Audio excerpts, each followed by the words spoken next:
So data centers, thirst trap or eco-friendly? You probably know where I land on this. I wanted to really talk about a part of it we don't really talk about as geospatial scientists. We don't talk about the race to train and host these large models. It's an unprecedented pace.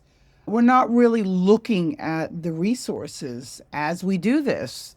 We're growing in infinite capacity while using finite resources. And we use clouds for everything. And the data centers are often clothed in mystery.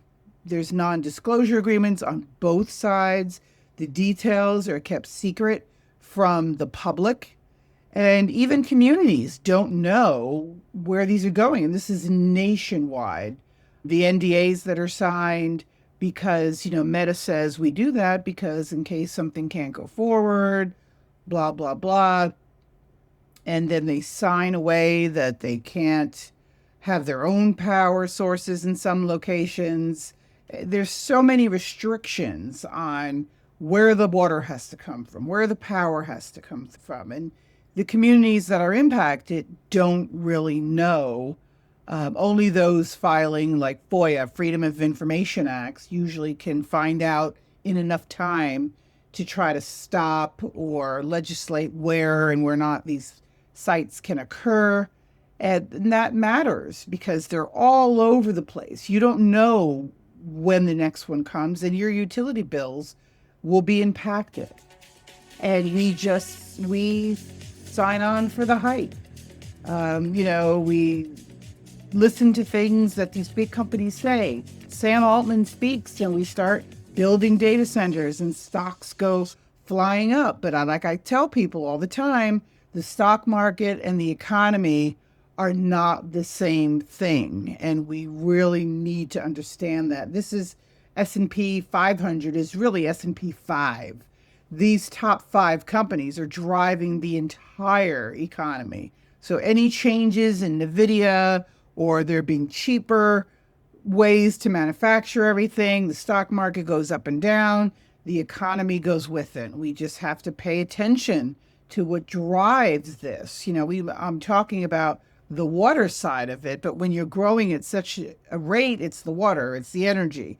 Our water is like oil to us. Things in our aquifers don't replenish just because we had a rainy season. It's like oil. It's been building up for thousands and thousands of years, and we drain it out. And these communities are gathering together and saying, look, we can't continue to do this. And we certainly can't continue to do this in secret, but they're getting bigger and they're draining more and more resources. This is some hand geocoding I did in Phoenix, just looking at the publicly reported ones.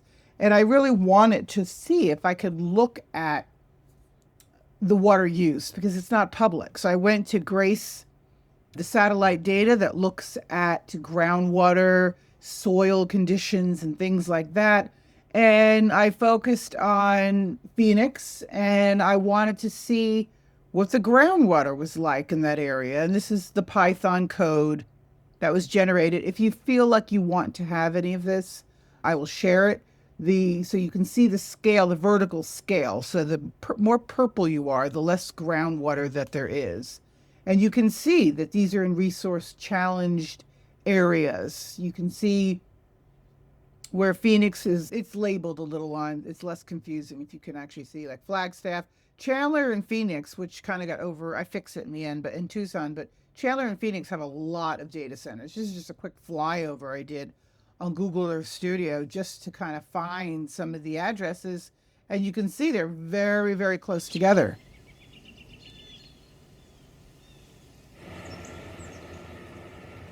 And I wanted you to hear the noise. This is what people in these communities are hearing. And I wanted to kind of close out in that regard. And this is where you can find me.